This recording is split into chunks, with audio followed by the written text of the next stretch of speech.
បាទសួស្តីបងប្អូនទាំងអស់គ្នាបាទនេះជា keyboard ថ្មីបាទ model ថ្មីហើយនេះពុកម៉ែបងប្អូនយកទៅស្រួលប្រើមែនតើបាទខ្ញុំតេស្តអស់ហើយពុកម៉ែបងប្អូនបាទ keyboard គឺស្អាតបាទស្អាតបាទមកទឹកស្រុកខ្មែរបងប្អូនខ្ញុំយកចូលមកច្រើនអញ្ចឹងបងប្អូនឃើញហើយ keyboard ច្រើនណាបាទហើយថ្ងៃនេះខ្ញុំលក់តែជូនតែ$10ទេបងប្អូនហើយនេះខ្ញុំអត់ទាន់បានដោតជាមួយនឹងកុំព្យូទ័រវាចេញបាទរូបរាងបែបនេះបាទ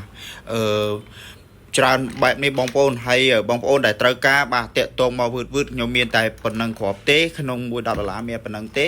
ហើយនឹងមាន$5ផ្សេងទៀតបងប្អូនណាចង់បាន$5តាក់ទងឆាតមកខ្ញុំហើយនេះបាទខ្ញុំដោតជាមួយនឹង PC របស់ខ្ញុំកុំព្យូទ័ររបស់ខ្ញុំបងប្អូនណាដែលត្រូវការបាទ